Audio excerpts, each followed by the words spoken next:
Kundalini is often described as a dormant energy coiled at the base of the spine, waiting to be awakened. It's not just a concept, it's a force that, once activated, transforms your perception, your consciousness, and your relationship with existence. But what if this ancient energy is more accessible than we think, hidden in a part of life many overlook spiritually? Our sexual energy. Sexual energy is not just about physical pleasure. It is creative, potent, and deeply linked to the life force that animates all beings. When approached with intention and awareness, it becomes a gateway to inner transformation. Sacred sexuality is the conscious use of this power. It's the opposite of mechanical or disconnected intimacy. It's a spiritual path, one that honors the union of body, mind, and soul. Throughout history, cultures like the Hindus through Tantra, the Taoists of China, and even mystical branches of Christianity and Sufism have explored the spiritual dimensions of sexuality. They understood that sexual energy, when cultivated and directed properly, could awaken dormant spiritual capacities, including Kundalini. In today's world, most people have been conditioned to view sex through a narrow, often superficial lens.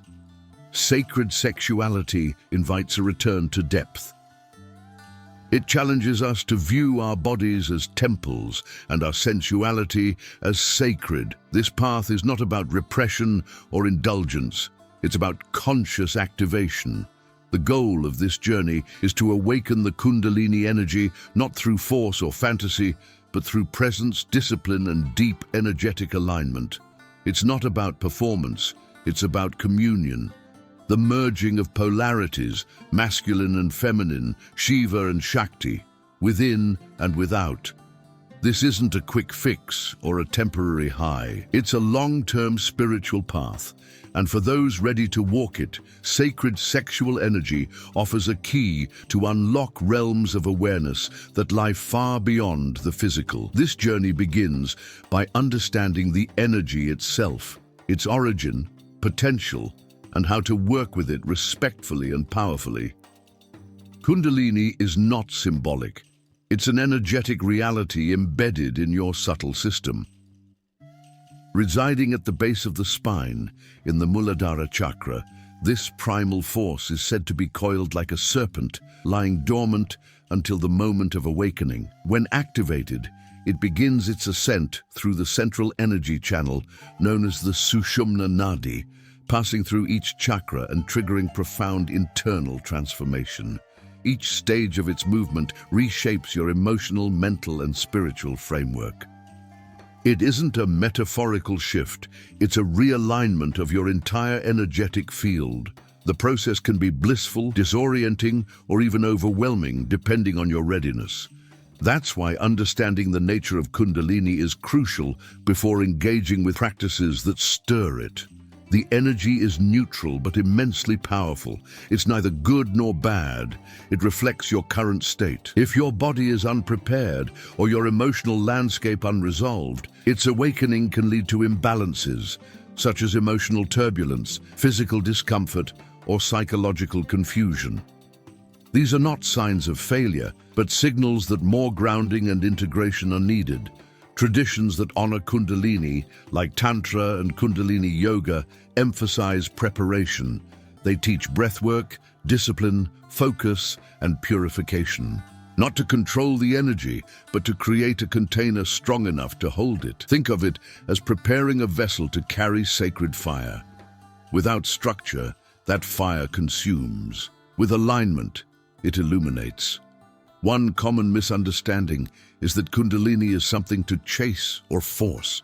That approach leads to disruption.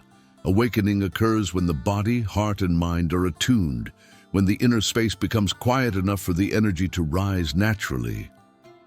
There are physical signs that Kundalini is stirring, tingling along the spine, spontaneous movements, heightened intuition, or vivid inner visions.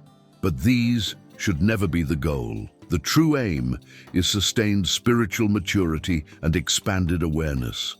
Understanding Kundalini energy is not about memorizing theories, it's about respecting its intelligence. It doesn't need to be controlled, it needs to be met with presence, reverence, and deep self-awareness. Only then does it reveal its full potential, the unfolding of your highest consciousness. Sexual energy is one of the most potent forces within the human body. When used unconsciously, it remains tied to physical gratification, but when channeled with intention, it becomes a vehicle for profound spiritual expansion. Sacred sexual energy is not about indulgence, it's about elevation. It transforms desire into devotion and physical connection into energetic transcendence. At the core of this process is the principle of alchemy, transmuting base instincts into higher awareness. The body is not an obstacle to spirituality, it's the gateway. Sacred sexual energy invites a shift in perspective, from using sexuality for escape to using it for awakening. This transformation requires conscious attention. It's not enough to engage in sensual practices. The energy must be directed upward, toward the heart, the mind, and eventually the crown. That's where it merges with higher consciousness and activates Kundalini's movement through the spine. Polarity plays a central role. Within each person exists both masculine and feminine energy, often referred to as Shiva and Shakti. Sacred union happens when these forces harmonize, whether internally or in conscious partnership. In relationships, this dynamic becomes a living ritual. Partners are not just lovers, they become mirrors and energetic catalysts for one another. But this is not limited to couples.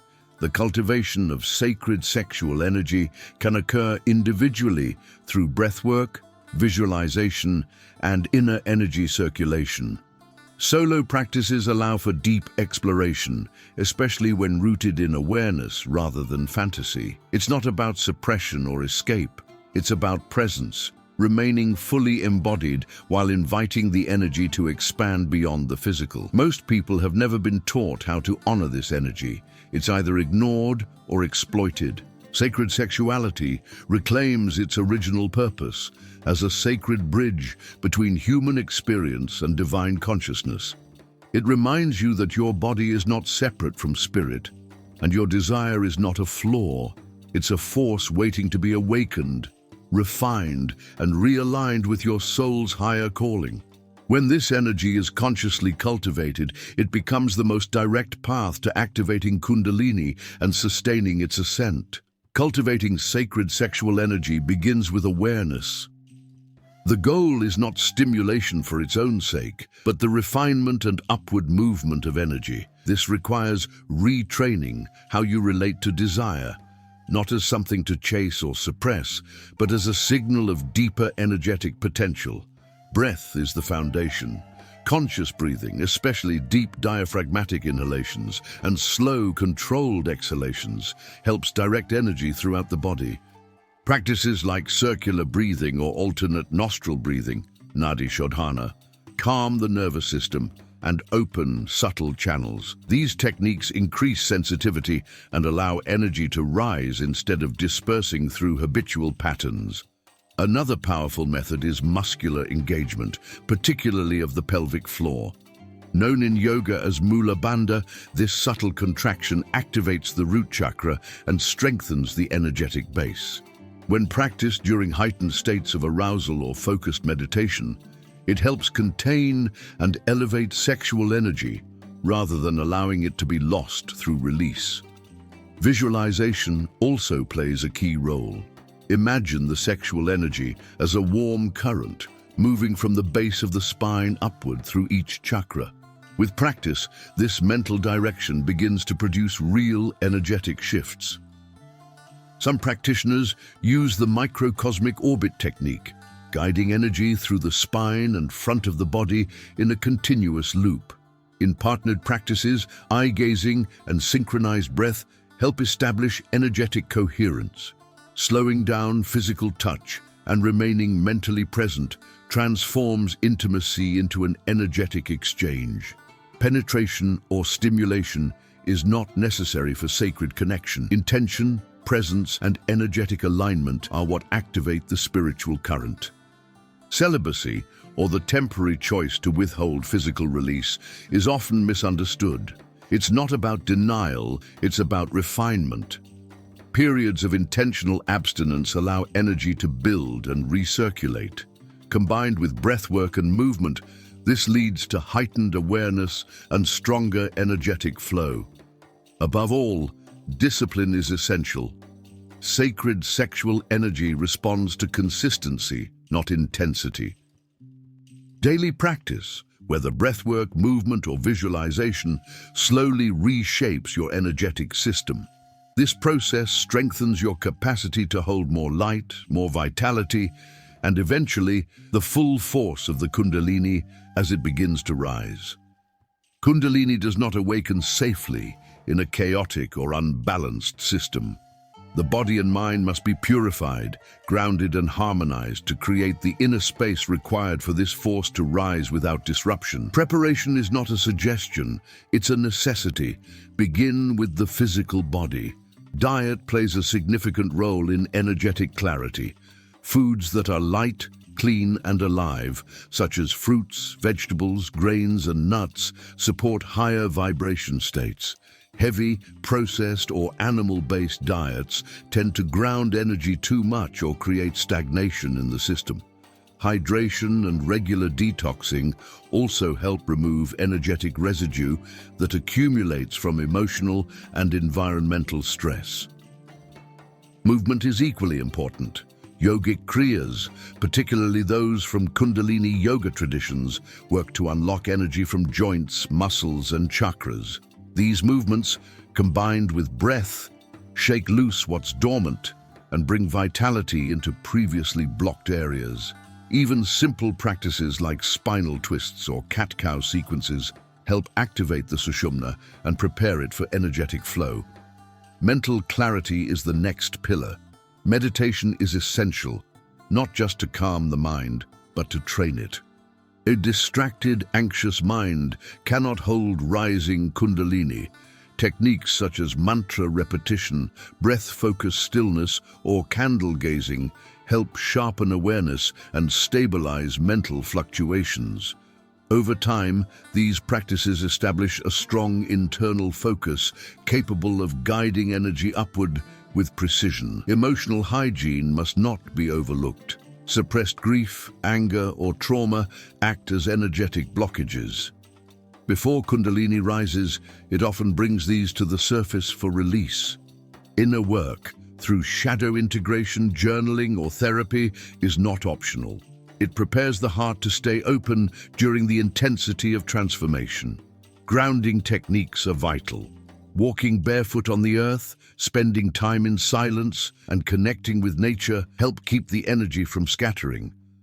As Kundalini rises, grounding ensures the experience remains embodied rather than dissociative.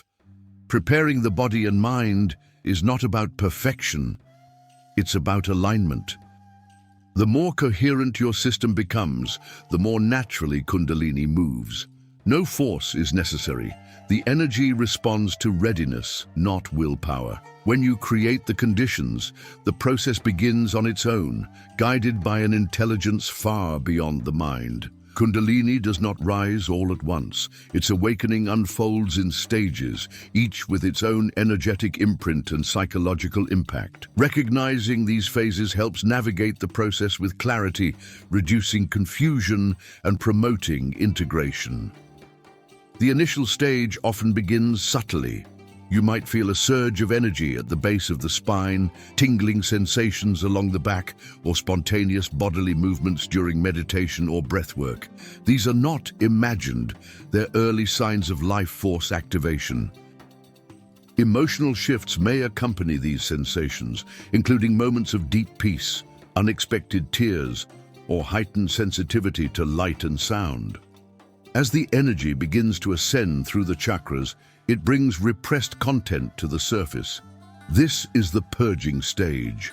Old memories, unprocessed emotions, and limiting beliefs may rise rapidly. Though uncomfortable, this phase is vital. The energy clears space for higher frequencies. Avoiding this discomfort only prolongs the journey. Meeting it with presence accelerates healing. The middle stages often bring periods of expansion and contraction. You may feel spiritually elevated one day and deeply grounded or heavy the next. Visions, dreams, and intuitive downloads become more frequent. The energy interacts with the heart and throat chakras, awakening compassion, truth, and the need for authentic expression. During the ascent, you may also experience energetic kriyas, spontaneous physical movements, or vocal expressions beyond your conscious control. These are normal. They reflect the nervous system's response to increased voltage. Breath and grounding help manage these experiences without fear. At the higher stages, the energy reaches the brow and crown centers. Here, perceptions shift. Time may feel fluid, the sense of self may dissolve temporarily, and a profound stillness may take over. This is not hallucination, it's the expansion of consciousness beyond ego boundaries. You begin to see through patterns, illusions, and conditioned thought. However, this peak is not the end. After rising, the energy must stabilize. It returns, settles, and begins the long work of transforming daily life. Integration becomes the focus. Without this, spiritual awakening can remain fragmented, leading to disconnection from the body or everyday responsibilities.